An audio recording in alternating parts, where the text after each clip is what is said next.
Meu nome é Ronai, sou professor na Escola de Ciência e Tecnologia e ministro de Introdução à Física Clássica 1 para o curso do Bacharelado em Ciência e Tecnologia. Hoje veremos a aula número 18 do ano de 2015, segundo semestre. Objetivos. Ao final dessa aula, você deve ser capaz de calcular a força conservativa a partir da função energia potencial, interpretar a força como negativo do gradiente do potencial e reconhecer os pontos de equilíbrio estável e instável nos gráficos da função energia potencial versus a posição. Vamos agora fazer uma pequena revisão dos conceitos dos diagramas de energia. Seja uma massa m conectada a uma mola que pode se mover livremente na direção do eixo x. Na primeira imagem, nós observamos uma massa conectada à extremidade de uma mola que está alongada de um comprimento xr. A mola está, então, destendida. Nessa posição, a energia potencial elástica da mola é máxima e a energia cinética da partícula é mínima, porque a massa está parada. Em um grande diagrama de energia versus a posição, vemos que a energia potencial é igual à energia total do sistema e é representado por esse ponto indicado no slide. Em um segundo momento, a partícula ela é solta e observamos o aumento da velocidade à medida que a mola se orienta para sua posição de equilíbrio. Então, nessa posição, percebemos que há uma diminuição da energia potencial elástica em relação ao movimento anterior e um aumento da energia cinética. Temos, portanto, um intercâmbio entre energia potencial elástica e energia cinética. À medida que o movimento ocorre, a partícula passa pela posição de equilíbrio. Nessa posição, a mola não está estendida e nem comprimida, significando que não há deformação. A energia potencial elástica é zero e a energia cinética é máxima quando a partícula passa no ponto de equilíbrio. No gráfico da energia versus a posição, essa posição é representada pelo ponto indicado no slide. Vemos então que a distância entre esse ponto até a reta de energia total corresponde à energia cinética da partícula. Finalmente, após a partícula ter passado pela posição de equilíbrio, a mola está comprimida e isso faz com que a partícula diminua a sua velocidade. Nesse caso, a energia potencial elástica aumenta em relação à posição anterior e, em contrapartida, há uma diminuição da energia cinética. Na ilustração dessa figura, no gráfico energia versus a posição, percebemos que a energia potencial é dada pelo ponto indicado no slide. Vimos, portanto, que há um intercâmbio entre energia potencial elástica e energia cinética durante todo o movimento. Se não houver forças resistivas no sistema, essa partícula permanecerá nesse movimento que chamamos de harmônico simples. Ela é restauradora, isto é, leva a partícula sempre para a sua posição de equilíbrio, ou tende a levar a partícula para a posição de equilíbrio, e essa partícula oscila em torno dos pontos XL e XR, que veremos são os chamados pontos de retorno. E nesses pontos de retorno, como sabemos da cinemática, a velocidade é igual a zero. Nesse slide, veremos a relação entre força conservativa e energia potencial. Nas aulas anteriores, aprendemos que a variação da energia potencial é o negativo da integral de caminho do produto escalar entre a força conservativa e o deslocamento, aqui representado pela equação integral de I até F, produto escalar da força conservativa pelo deslocamento, igual ao negativo da variação da energia potencial. Em outras palavras, podemos dizer que a variação da energia potencial é obtida a partir do conhecimento de uma força conservativa. Agora, Como obter a força conservativa a partir da energia potencial?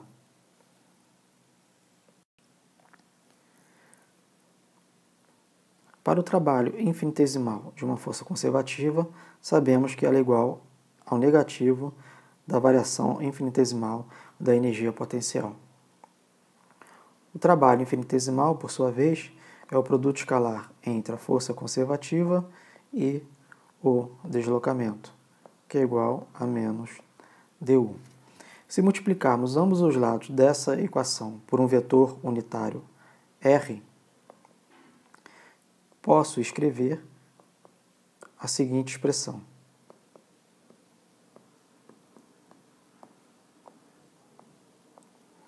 Aqui, o produto dr vetor unitário r pode ser escrito como dr na direção do r unitário, produto escalar r unitário. E isso aqui é igual a dr. Em consequência, a força conservativa dr é menos du r unitário, ou a força conservativa é igual ao negativo de d de u, d de r na direção do vetor unitário r. Assim, se a função energia potencial U é conhecida, podemos calcular a força conservativa relacionada derivando a função U em relação à coordenada R.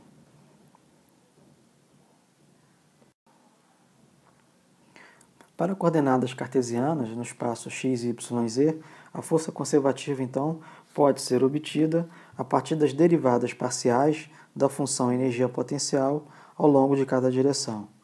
Então, aqui temos a derivada parcial da função u em relação a x na direção y, a derivada parcial de u em relação a y na direção j e a derivada parcial de u em relação a z na direção k. Matematicamente, a força conservativa é o negativo do gradiente da função de energia potencial.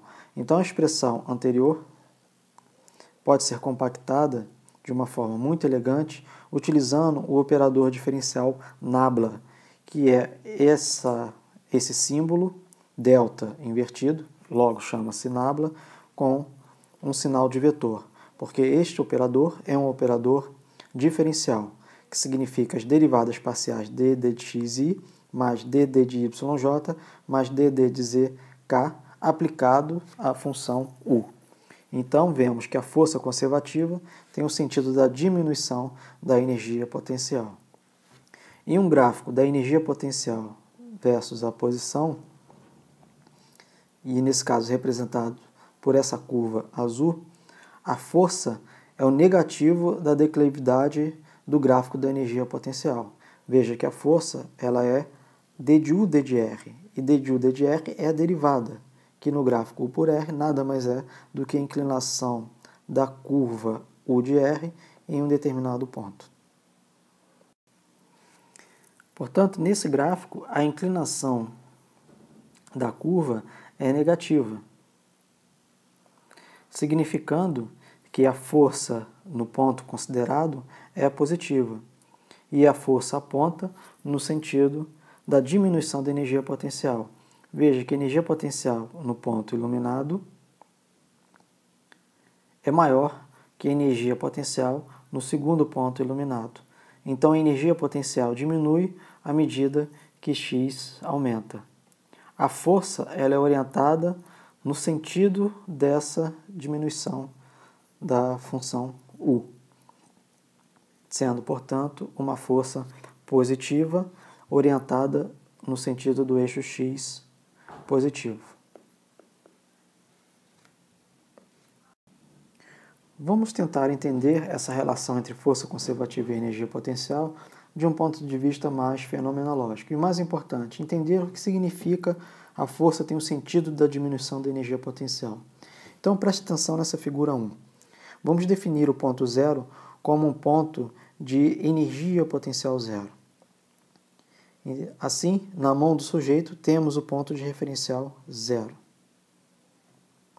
Ao lançar o objeto para cima, a partir do ponto A, o objeto sobe de modo que sua velocidade diminui, chega ao ponto B, que é um ponto de retorno, onde a velocidade é zero, e o objeto retorna à mão com o aumento da velocidade até o ponto C, que é a nossa origem. O objeto, ao subir, tem um aumento da energia potencial gravitacional. A energia potencial no ponto B é maior que a energia potencial gravitacional no ponto A. A força conservativa, que no caso é a força peso, na trajetória AB, é orientada no sentido da diminuição da energia potencial gravitacional. Veja que o B é maior que o A. Então a força conservativa aponta no sentido da menor energia potencial, que encontra-se no ponto A. A partir do ponto B até o ponto C, a partícula começa a descer, aumentando a sua energia cinética e diminuindo a energia potencial. Novamente, o objeto, ao descer, tem uma diminuição da energia potencial gravitacional, porque em UB é maior que o C, que é igual a UA. A força conservativa é orientada, novamente, no sentido da diminuição da energia potencial gravitacional, vertical para baixo. Não entendeu ainda? Vamos ver um segundo exemplo dessa relação entre força conservativa e energia potencial, mas ao caso de um sistema massa-mola. Vamos definir o ponto zero, indicado pelo ponto luminoso, como ponto de energia potencial elástica zero, porque nesse ponto zero a mola não está deformada, e assim a energia potencial elástica é automaticamente zero. Quando a caixa está na posição x1, existe uma pequena deformação da mola suficiente para que possamos calcular uma energia potencial no ponto. Então, a energia potencial em x1 é maior que a energia potencial em x0. A força conservativa, representada por o vetor orientado vermelho, é orientada no sentido da diminuição da energia potencial elástica, no sentido negativo do eixo x. Quando a partícula ou a massa chega à posição x2, observe que a mola está comprimida. E nessa posição x2, a energia potencial elástica também é maior que a energia potencial elástica no ponto zero. A força conservativa é orientada no sentido da diminuição da energia potencial elástica, que é representado pelo vetor orientado no sentido positivo do eixo x. Vemos que tanto na figura 1 quanto na figura 2, a força sempre tende a levar a partícula, no caso a caixa, para sua posição de equilíbrio, onde a energia potencial elástica é mínima. E nesse exemplo, mínimo significa zero. Agora sabemos duas coisas, que a força é calculada como a derivada da função energia potencial em relação à posição e, fisicamente, que a força é orientada no sentido da diminuição da energia potencial. Vimos rapidamente que, em um gráfico da energia potencial pela posição, a força ela é a declividade da curva U de x. Vamos ver aqui um pouco mais cautelosamente essa relação de força com a inclinação da curva de U de x. Nessa figura a função U de x é representada pela curva azul, que chamei de curva EP. Nessa curva, observamos que há pontos com muita inclinação, pontos com inclinação nula e pontos com inclinação intermediária. A declividade é negativa e decresce em valor absoluto. Nesse ponto aqui, tem uma inclinação negativa. Esse ponto, essa região, entre x3 e x5, também tem inclinação negativa. Por outro lado, a região entre x2 e x3 tem inclinação positiva e de x5 até x6 há inclinação positiva. Mas há 3 pontos com inclinação ou declividade zero, que são os pontos x2, os pontos x3 e o ponto x5. Então, nesses pontos, a declividade é zero. E como a força é numericamente igual à inclinação da curva, podemos dizer que nos pontos x2, x3 e x5, a força é nula. E quando a inclinação é negativa, d de u, d de x é um número negativo, a força, então, nessa região é positiva, porque a força é o negativo da inclinação. Se a inclinação é negativa, logo a força é positiva. Assim, entre os pontos x1 e x2, a força é positiva. Entre os pontos x3 e x5, a força é positiva. Agora, entre os pontos x2 e x3, a inclinação é positiva. d de u, d de x é positivo. Então, a força será negativa. Nos pontos x2 e x3, a força é positiva. Nos pontos de x5 até x6, a força também é positiva. E repetindo, em x2, x3 e x5, a inclinação é zero, logo a força é igual a zero. A mesma figura pode ser escrita em função da força e posição. Vejamos se as nossas conclusões a respeito da equação e a análise do gráfico de x são condizentes com o gráfico da força. Veja que nos pontos x2, x3 e x5, a força assume valores nulos, x2, x3 e x5.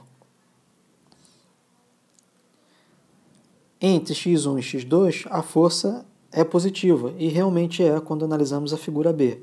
A força é positiva e diminui. O mesmo acontecendo entre x4 e x5. A força é positiva e diminui. Em contrapartida, entre os pontos x2 e x3, e x5 e x6, a força é negativa. E podemos verificar isso no gráfico B. A força encontra-se abaixo do eixo x e logo é negativa entre x2 e x3 e entre x5 e x6.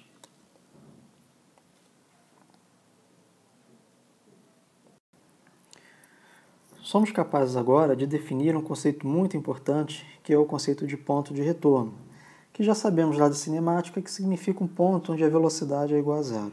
Mas vamos analisar isso do ponto de vista de energia e desse conceito novo que a força é numericamente igual à inclinação da curva em um gráfico de u de x versus x. Então, aqui na figura superior, a linha vermelha é uma função u de x qualquer. E vamos considerar aqui uma energia total que tenha o valor de 5 joules, representado pela linha horizontal. Veja que essa linha horizontal ela cortou a função u de x em um único ponto, que é o ponto x1. Vamos analisar o que acontece exatamente nesse ponto x1.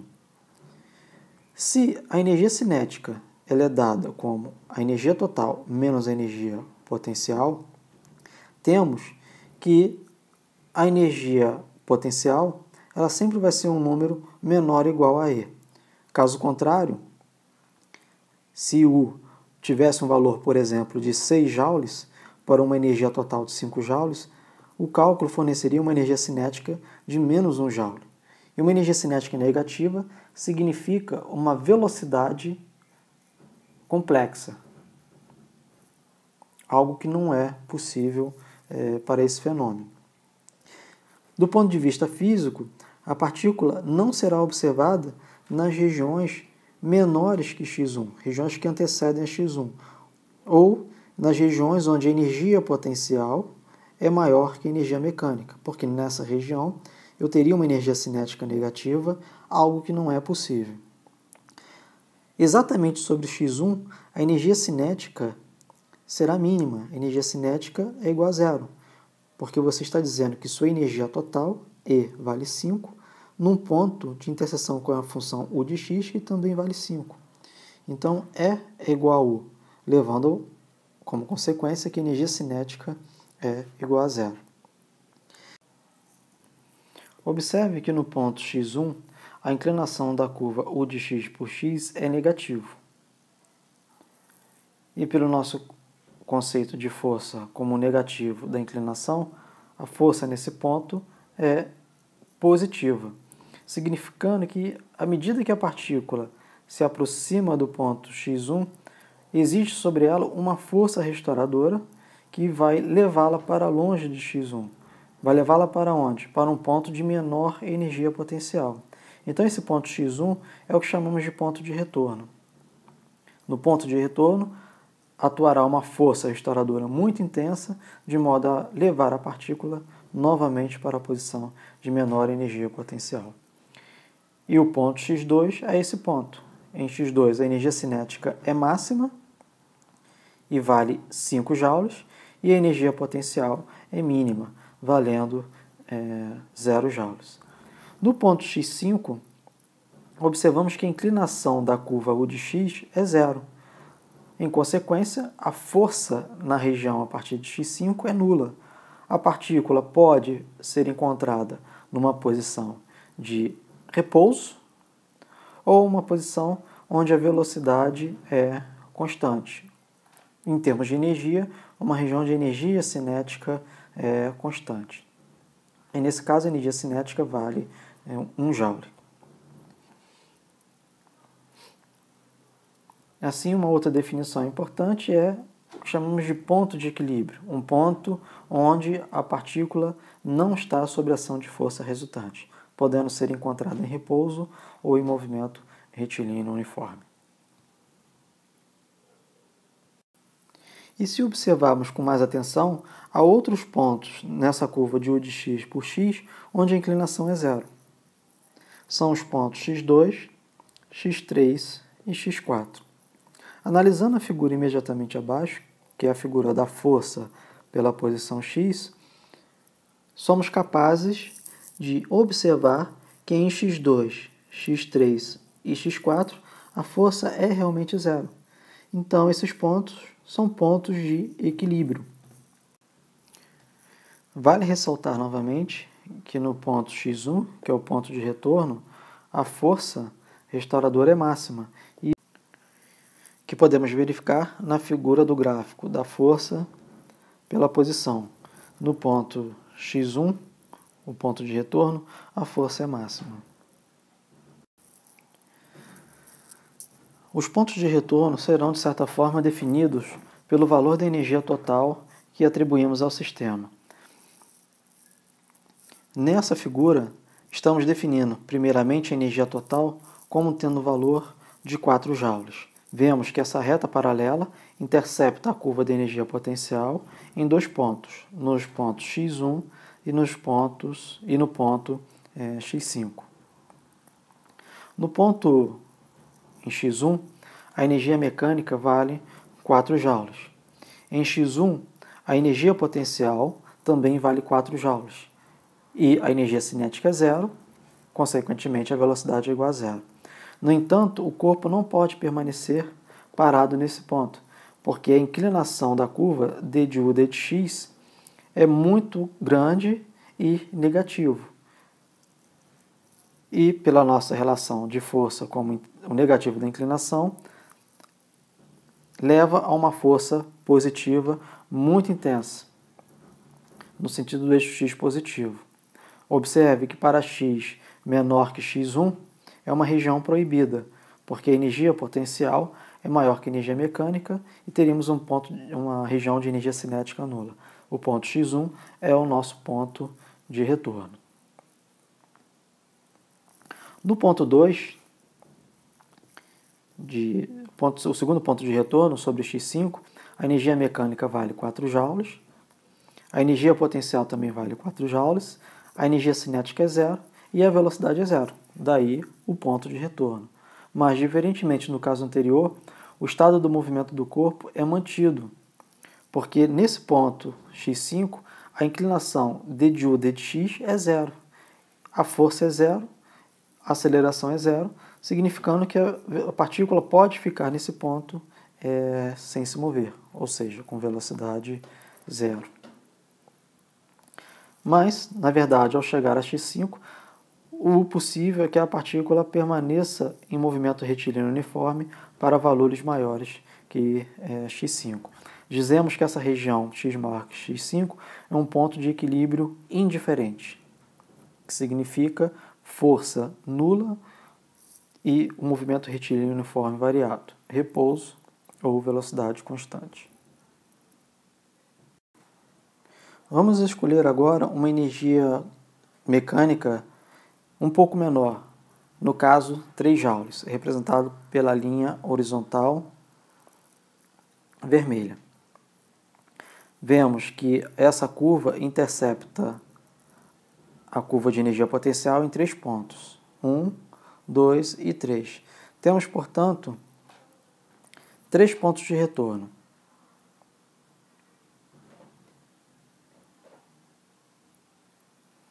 Entre os pontos x1 e x2, sobre o ponto x3 e entre os pontos x4 e x5. Uma partícula, ao chegar no ponto à esquerda de x2, terá o efeito de uma força restauradora que a levará para o ponto x2. Ao chegar no ponto x3, existirá uma força nula. Então podem ocorrer duas coisas.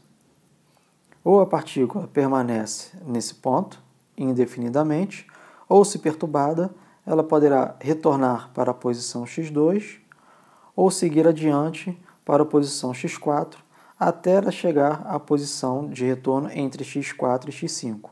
Na posição entre x4 e x5, atuará uma força restauradora que a levará de volta para a posição x4. Se ela seguir para a posição x3, novamente, ou ela fica em repouso, ou retorna em direção a x4, ou avança para a posição de menor energia potencial em x2. Então a partícula poderá ficar oscilando entre x4 e x5. Portanto, o ponto x3 é um ponto de equilíbrio instável, que significa dizer que a partícula pode ficar nessa posição enquanto não for perturbada. Ao ser perturbada, ela pode ser deslocada tanto para x2, se a força tiver a orientação do eixo x negativo, ou pode ser deslocada na direção de x4, se a força tiver a orientação do eixo x positivo. E, finalmente, vamos escolher uma energia mecânica total de 1 joule. Essa curva de energia total, 1 joule, intercepta a curva de energia potencial em 2 pontos, entre x1 e x2 e entre x2 e x3. Então, esses 2 pontos são os tais pontos de retorno, onde a velocidade é zero e a força restauradora é máxima, levando a partícula para a posição de menor energia potencial, que é em x2. A partícula, então, ficará oscilando em torno do ponto de equilíbrio estável, que é o ponto x2. No ponto de equilíbrio estável em x igual a x4, a partícula não se move para essa energia de 1 joule. Há uma força restauradora que vai fazer com que ela fique sempre nessa posição. Porque para pontos à esquerda e à direita de x4, a energia potencial será maior que a energia total, levando a uma energia cinética nula. Ou seja, são regiões proibidas para a partícula. Usualmente, as interações da natureza podem ser aproximadas para oscilações em torno de um ponto de equilíbrio. Oscilações que se resumem a um poço de potencial. Vamos ver agora um exemplo prático desses conceitos de força, energia potencial, força como gradiente da energia potencial, inclinações da curva U de x, pontos de equilíbrio e pontos de retorno. Tratam-se das ligações moleculares. Uma ligação molecular, ela mantém 2 átomos juntos. Imagine um átomo de hidrogênio e um átomo de cloro, formando a molécula de cloreto de hidrogênio. A interação entre esses 2 átomos é uma interação de natureza elétrica, que é descrita pelo potencial de Lennard-Jones, uma função obtida empiricamente, significando que é obtida a partir de dados experimentais. A forma funcional dessa expressão matemática, forma gráfica, é dada na figura ao lado. Então, essa curva azul nada mais é que a função u de x versus x, para um x0 e um zero fixo, característicos da molécula de cloreto de hidrogênio.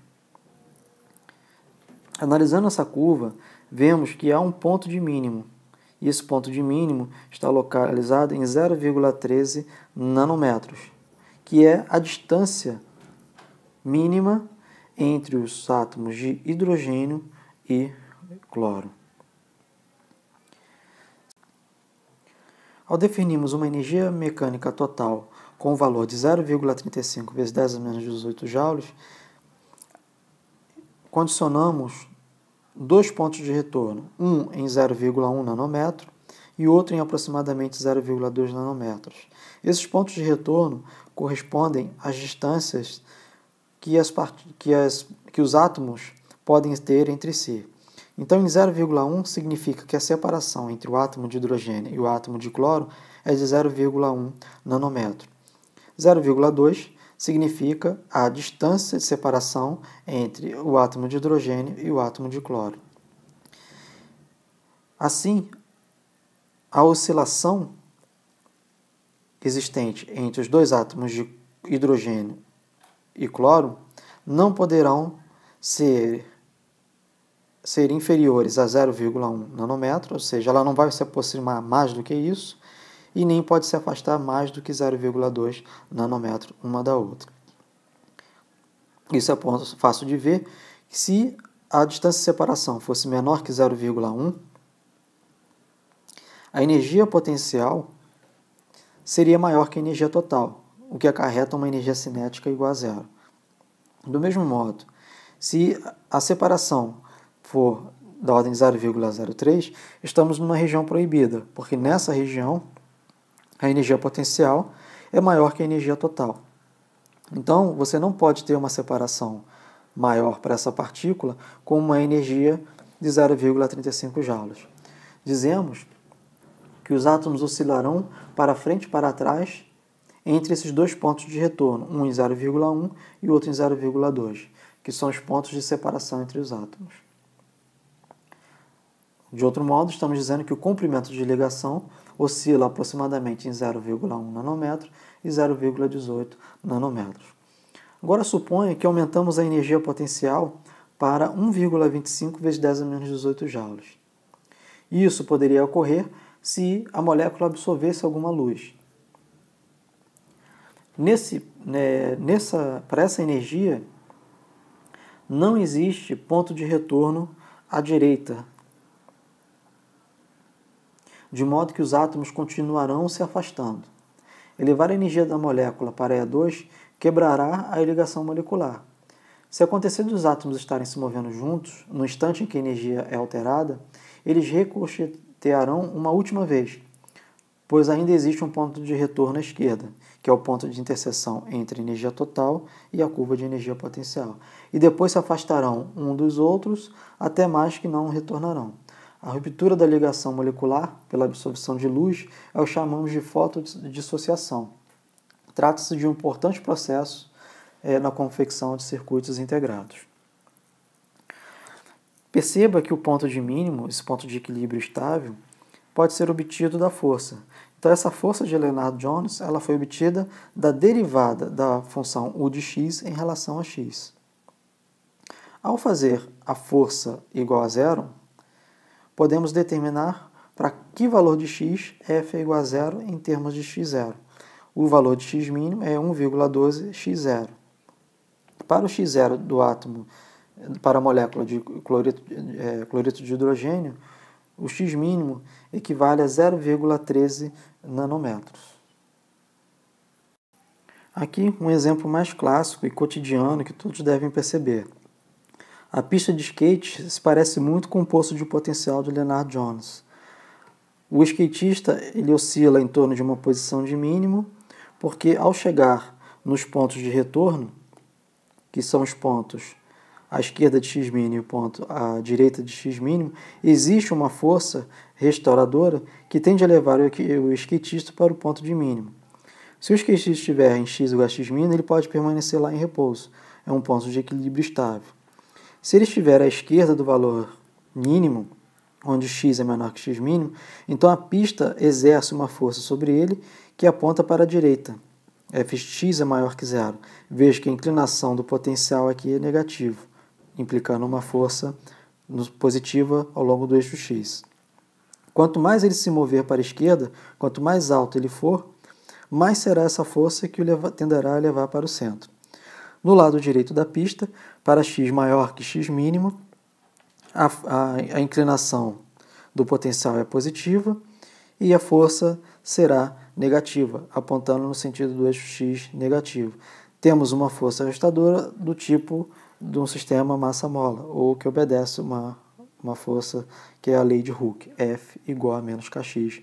Daí a importância de se estudar em Física Clássica 1 a força elástica, F igual a kx, porque todos os movimentos da natureza, para pequenas oscilações em torno de um ponto de equilíbrio, podem ser modeladas com uma força de natureza elástica e conservativa. Finalizamos aqui essa aula número 18, que apesar de poucos slides, é rica em conteúdo. Recomendamos que façam a leitura do livro texto, executem os exercícios e tirem dúvidas até a próxima aula. Muito obrigado pela atenção de todos. Nos exercícios propostos, vamos recordar alguns conceitos matemáticos envolvidos nesses conceitos físicos, que são os pontos de máximo e mínimo de uma função e como calculá-las a partir das derivadas primeira e segunda. Vamos interpretar as inclinações como as derivadas primeiras e as áreas como a integral das grandezas físicas envolvidas.